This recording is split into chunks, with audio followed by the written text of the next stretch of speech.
Rudy Kayla's sports, and Bill Hall's weather. Next on Impact 4, a night owl in tennis shoes. 54 years old. Some people think this man is crazy. You might think so too. But this running man could care less. I'm Andy Pearson. You'll meet one of Nashville's fixtures in the middle of the night. Coming up next in Impact 4.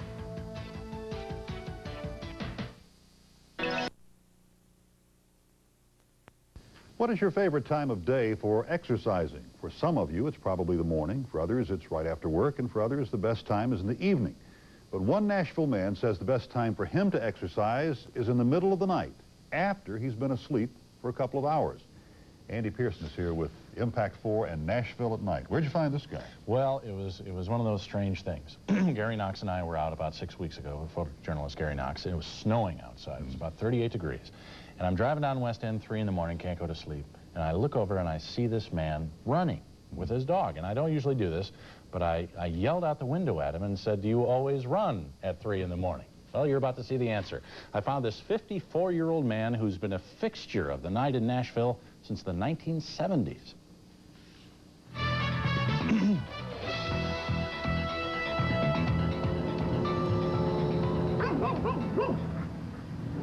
It's a time when the city neither stops nor goes, only flashes yellow. When the wind blows coldest. When sounds that would be buried in daylight come alive over the nighttime stillness. A time of day most men and beast would not claim as their own, except for a select few.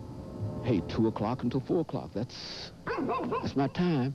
If I'm in New York, if I'm in Chicago, if I'm in Phoenix, and I've been, you know, all these places, everywhere I am at this time of the morning, I get up and I do me an hour and 25, 30 minutes.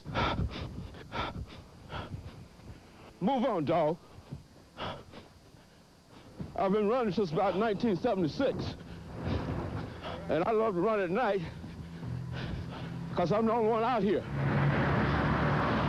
I know nobody by name, but I know every truck and all the homeless folks and folks I yell at and wave at, and folks who are watching out for me, police, garbage folks, the news people, everybody.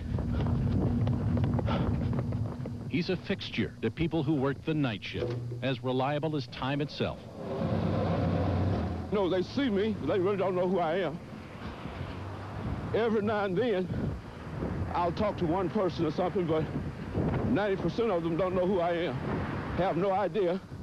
They only know they see me out here almost every morning, about the same time. He's the running man.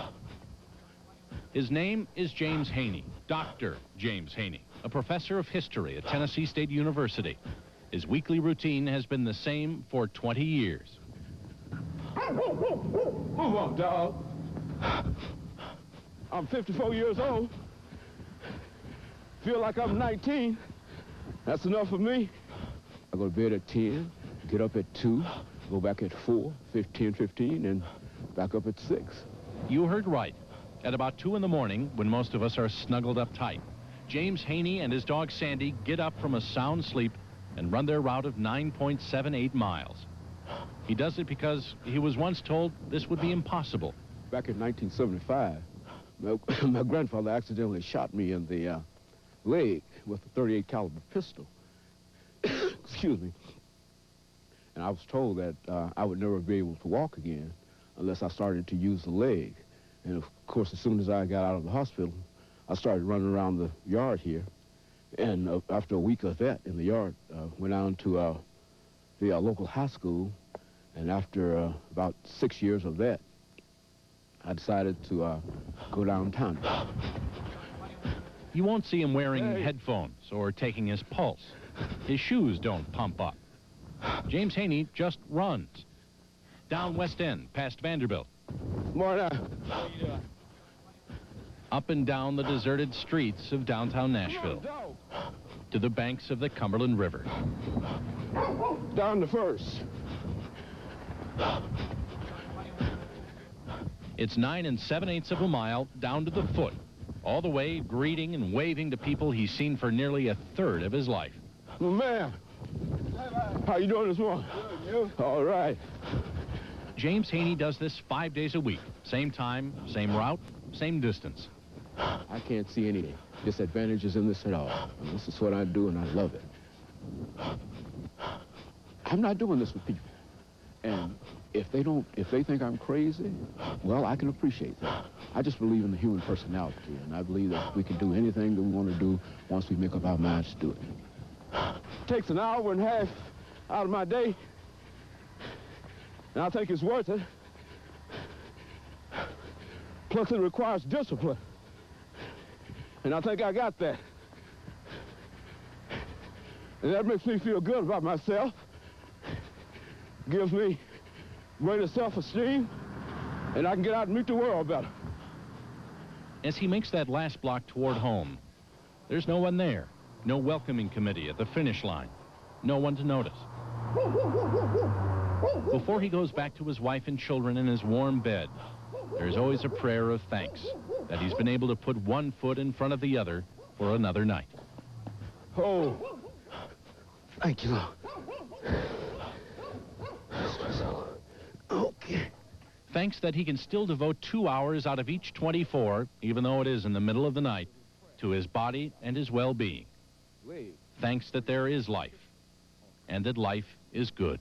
Very few people that I grew up with are alive today, you see, and many of them have died of heart attacks and strokes and violence and whatnot, but Dr. Haney keeps pushing on. And I tell folks that I'm going to be around here a long, long time. I'm going to be around here at least 100 plus. You know, I mean, that's what I'm looking for, you know. In fact, Dr. Haney says he plans to live to be 120. Very Willard Scott. Now, does the doctor ever have problems out there? Anybody ever attack him or try to rob him or anything? Never. In 20 years. Really? Never had a problem. In all those cities, too. But he says the biggest threat is the cars, you know, coming out from the clubs late at night, so he doesn't run on Saturday. Yeah. Very impressive. I'm amazed he goes to bed, wakes up, and does this. Yeah, and he's refreshed. That's amazing. Goes back to bed. Demetria. Ahead on the scene at 6, they don't call him Mr. Fix-It for nothing.